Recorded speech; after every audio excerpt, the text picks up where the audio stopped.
नमस्कार, यहाँलाई स्वागत छ geo political लेन्समा।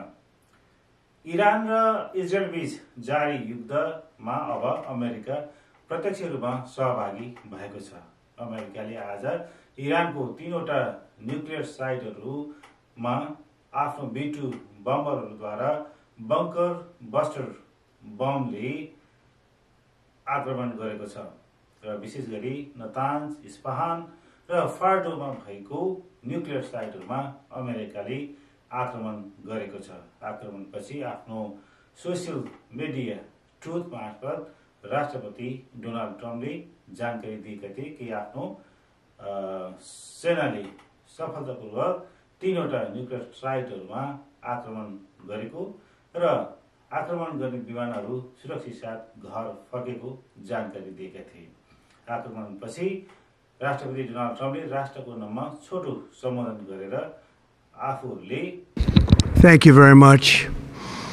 A short time ago, the U.S. military carried out massive precision strikes on the 3 key nuclear facilities in the Iranian regime: Fordow, Natanz, and Esfahan.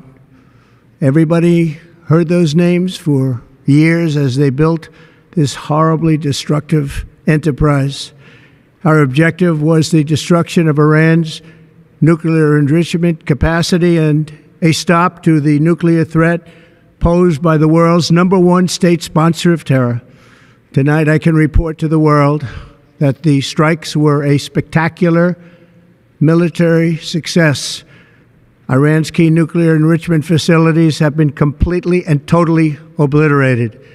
Iran, the bully of the Middle East, must now make peace. If they do not, future attacks will be far greater and a lot easier. For 40 years, Iran has been saying death to America, death to Israel.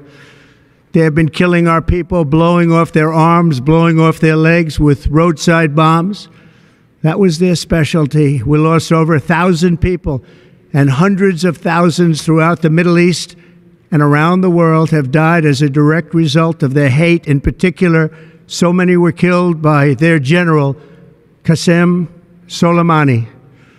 I decided a long time ago that I would not let this happen. It will not continue. I want to thank and congratulate Prime Minister Bibi Netanyahu.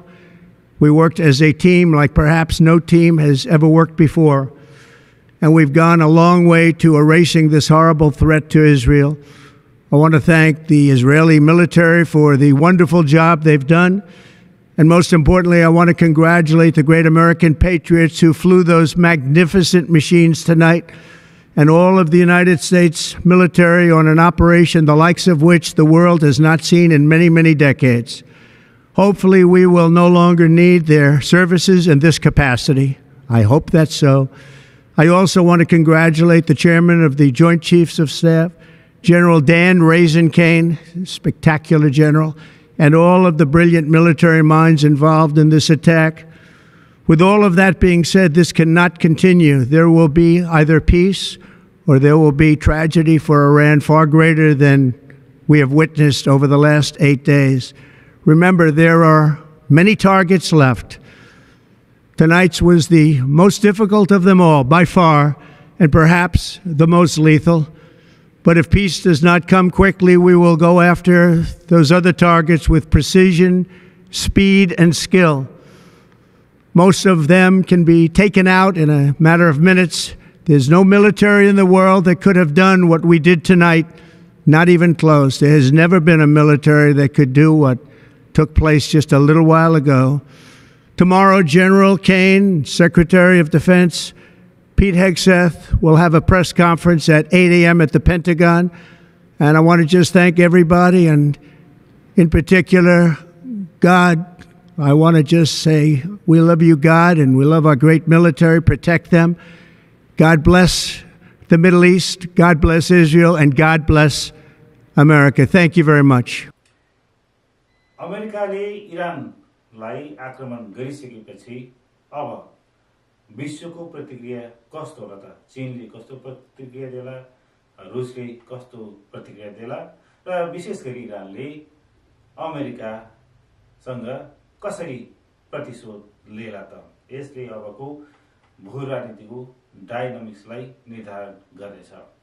एक हिसाबले भन्ने हो भने इरानसँग अमेरिकालाई ठूलो क्षति पुर्याउन सक्ने क्षमता करिब करिब छैन, किनभने अमेरिकाले जुन खालको आक्रमण गरेको छ त्योभन्दा पहिला इजरायलले इरानलाई लगभग अलग थलग बनाएको छ।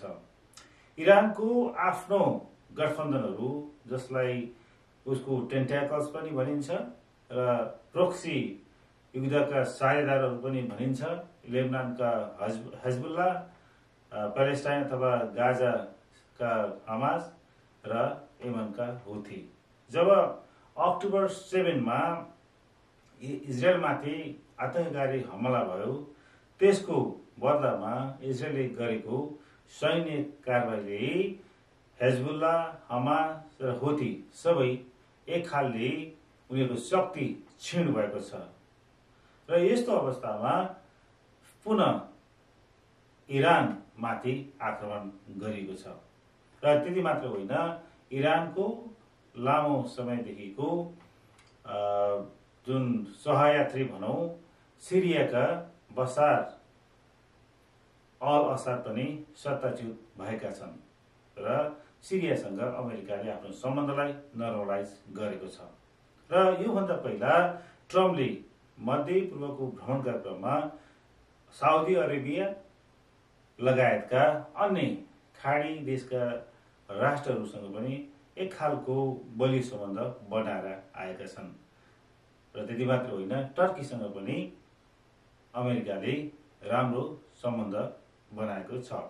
यस्तो परिस्थितिमा अब साउदी अरेबियाले, अन्य मुस्लिम राष्ट्रहरूले कस्तो प्रतिक्रिया देलान् र विशेष गरी इरानले आगामी दिनमा चाल्ने कदममा रसिया र चीनको भूमिका कस्तो रहला त?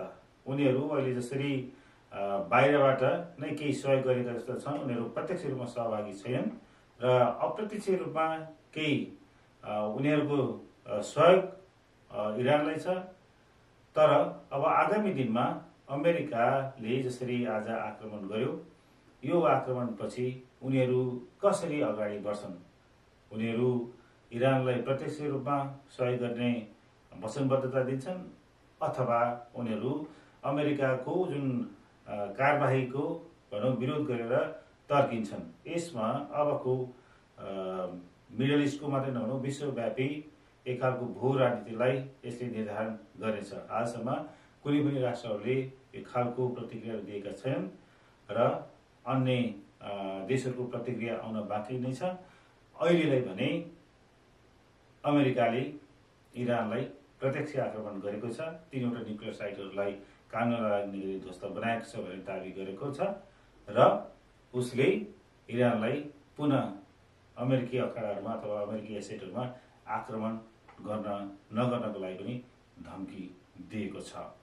र भोलि बिहान रक्षा मन्त्री पिट हेग्सेट र विदेश मन्त्री मार्को रुबियोले पत्रकार सम्मेलन मार्फत आजको अमेरिकी सैन्य कारबाहीको गतिविधिहरूलाई विस्तृत जानकारी गराउनेछ।